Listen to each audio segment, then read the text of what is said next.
What's going on, guys? Bart here with Tully Television, and I hope that I find you in great spirits today. Don't forget how awesome and amazing all of you are. I hope that you enjoy today's review of Absolute Batman number 8. I hope that we earn your subscription. If so, you hit the subscribe bar down below. You hit like, give us a comment about what you think of the book, what you think of the review. Every interaction matters because only together can we go straight to the moon, baby. Let's kick off this 2026 with an awesome review of an awesome book. In my opinion, the Absolute Batman story has been very interesting over the last 8 issues that we've been covering. Well, 7 issues now, 8. And I know it's more up to now, like, issue 16 or something like that, 15, where Batman, Bruce, gets to go. I know that sounded weird a little bit. Batman, Bruce. Daddy Bruce. Weird. That was weird. Comes across Absolute Joker.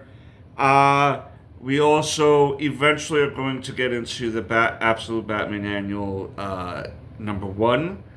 And then there's a issue, Absolute Justice or Absolute Evil, in which the criminals or the bad guys of the Absolute Universe form the Justice League. But we're not really getting into that exactly yet. We're going to be getting into this Absolute Batman number 8. And my God, look at this. Look at this cover. I think this might be my favorite cover to date. Don't mind the smoke there. That's an incense burning in the back to help center me. Of course, written by Scott Snyder. Marcus Martin is the artist, and for this particular cover, I think is credited to Bruno Redondo. If I am wrong about that credit, I apologize, but I believe that is Alejandro. Yeah, I think so, bro. Because with the signature on, the signature on the thing, it's not Villa Lobos. That does not look like Villa. Begins with a B. Bruno Redondo. If I'm wrong about that, I apologize ahead of time. If I did get it wrong, I'm gonna admit I got it wrong now. I'm admitting now before I got it wrong if I did get it wrong. But let's get into the review. Where we left off with Absolute Batman number 7 is where we pick up with Absolute Batman number 8, where Bruce had went to this company to see what their part in Ark M was going to be, why they seemed to be so vital in the production of that facility in Gotham, right? So he went to this company, came across Victor Freeze Jr., the son of Victor Freeze and Nora, who we normally associate the Doctor, the Mr. Freeze identity with. Here, it's their son who's Mr. Freeze, okay? And while on expedition with his parents, they came across a rare bacterium that affected Victor. His parents had put him on ice, cryogenic stasis, and he went insane from that.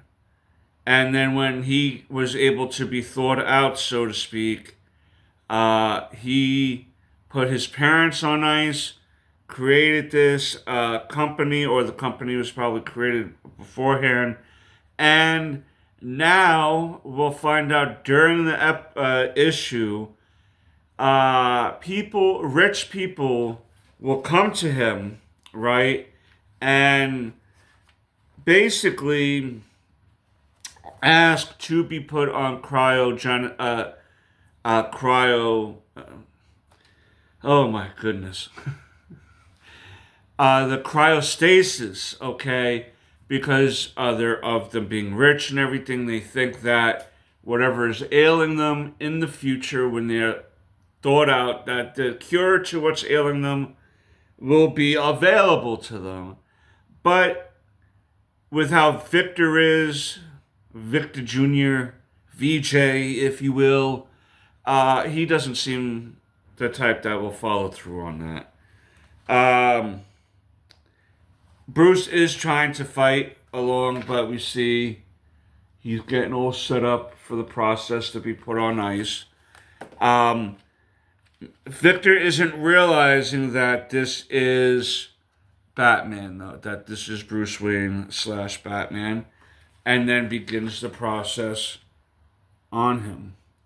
And Victor, man, he looks, the design to some of these characters, to some of these villains, is wild. We also then pick up with Bruce talking to his boys. I don't forget that they were raised in Crime Alley.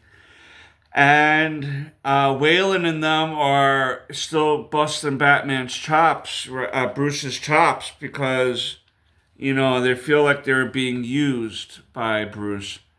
And Bruce isn't wanting to try to hear it. As he's being confronted by Wayland and everyone, Bruce in the chamber is starting to lose it a little bit, because it's the icing is starting to, it's starting to set in, and he's saying, that every memory is being replaced, basically, or being pushed to the side because of the pain. So I thought this page was pretty wild. And then again, Wayland and Bruce are fighting, and basically Wayland is like, we know why you feel the way you do. We know why Matches feels the way he does. Right? They both see, this is probably why Matches and Bruce were probably, close in this universe, even though they didn't, maybe not as close near the end of when Matches passed away. But it seemed Matches blamed himself for Bruce's father's death, okay? Because he didn't get into that building quick enough as the shooter was being active.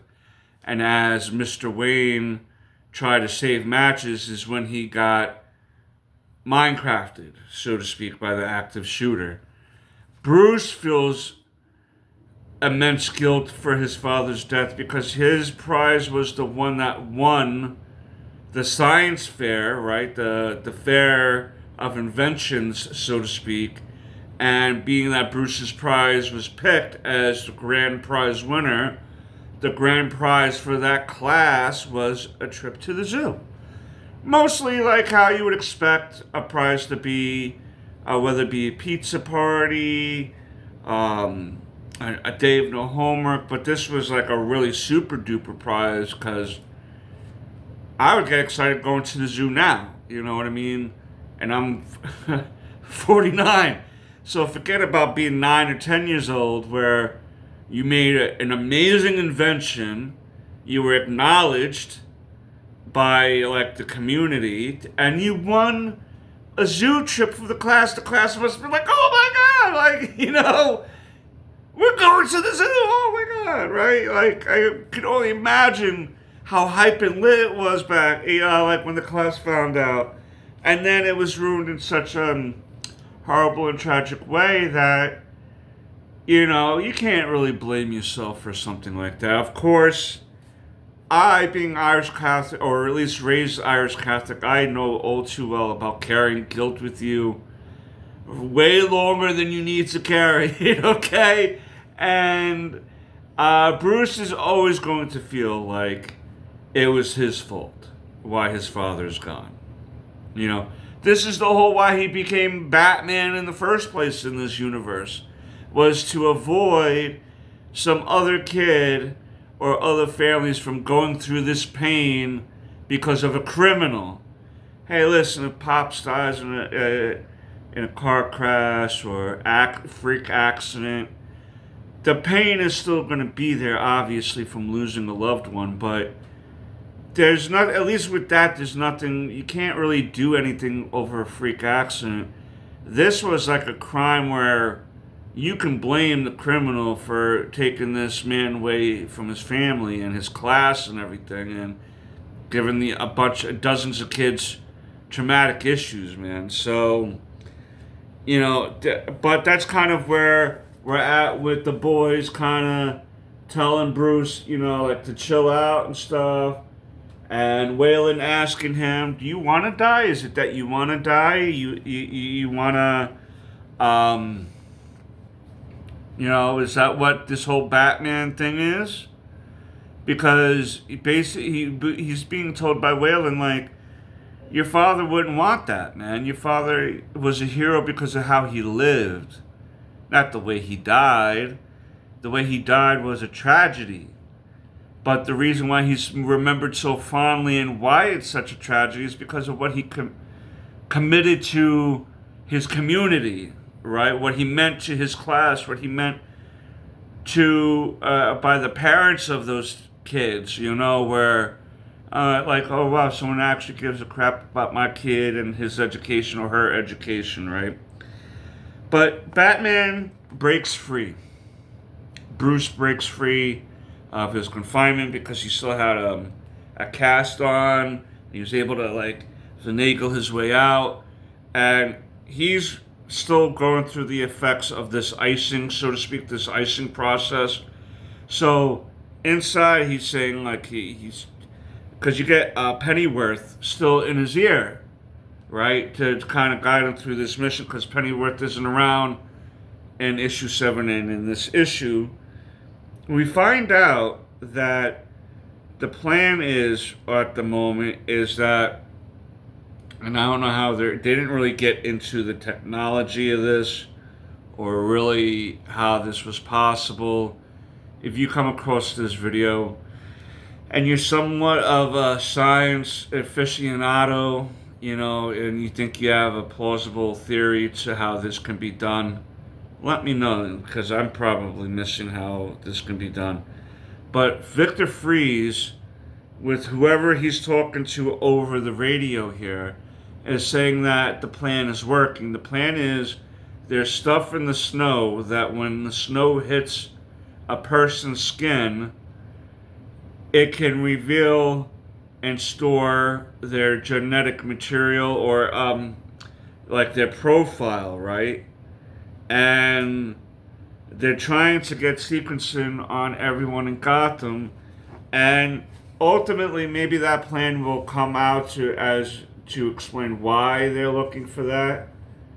But Batman comes in and is ready to fight Victor, and yeah, so if you know how someone can take snow and have it fall on you and kind of be able to send your information somewhere else, because they don't really, this is one of these things that you're leaving it to comic book science and hope that no one really questions the validity of how that gets done. You know what I mean? So they start going to town. Batman burns Victor's face a little bit. Victor gets an upper hand on Bruce here. And I will say the fight was pretty good, man. But what winds up happening is that Victor calls for the other people that are on ice in the back. He seems to be able to control them and sends them after Bruce. And now Bruce has to fight basically frozen zombies, right? So as he's going to town, they're coming across fairly easy. Now, I would think that yes, being that they're decaying, but it seemed like they were frozen. So, Bruce must have a really powerful punch, bro. Especially, I guess, with the glove. That because a regular punch, I don't know, can take out a whole jaw area. You can mess it up if you watch the Jake Paul fight from last week. You can definitely tell that your jaw can get messed up, right? But that punch must be unless it's just absolute decay.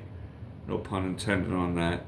But still, they just came out of like a cryogenic thing, so they would be frozen solid. I don't know. Again, maybe I'm just asking too many questions. And then we got a little tribute to matches here by the crew. And Batman seems to be becoming overwhelmed with this particular um, group of zombies. I'm gonna call them zombies. So he escapes the building, contacts Wayland, and lets him know that there's something in the snow. And that's pretty much where we're gonna wind up ending this issue, because the very last page is Wayland coming home. Don't forget he runs the gym here, right? And Crocs, what is it called? Crocs Gym? Yeah, Crocs Gym. You know, Killer Croc, you get it? Wink, wink. And he is taken by someone, by a couple guys that seem to be taking him to Ark M. And that's where we end this issue. Next issue is where we else come across Absolute Bane and that story, because to my understanding, I did a little research on this before I started, and it seems like we won't see Victor Freeze after this issue until whenever they decide to bring him back, if they decide to bring him back. There seems like there's definitely going to be a round two between Batman and Victor here, but when will that happen? It may never even happen, depending on what happens to the Absolute Universe and the regular DC Universe after things come across and everything. I don't know if there's going to be a combining of the two universes. Will the Absolute Universe continue after the big story that they're trying to do? I don't know. We did recently get the first team up in the Absolute Universe between Wonder Woman and Batman in the Absolute Wonder Woman story. Maybe we'll get that. But yeah, so the upcoming story for Batman here in the Absolute Universe is against Bane. I hear that story is going to be pretty wild. And then we still need to get those two other issues. I want to get the Absolute Batman Annual and the Absolute Evil issue one shot, because it will kind of tie in a little bit to this with the Absolute Joker character. Tell me what you think of this story. So we're down two stories now. The Zoo and Absolute Zero here. Even though this one is only two issues. What are you thinking about it? Let me know down below, guys. I'm liking it. I'm liking it so far. But until next time, stay frosty.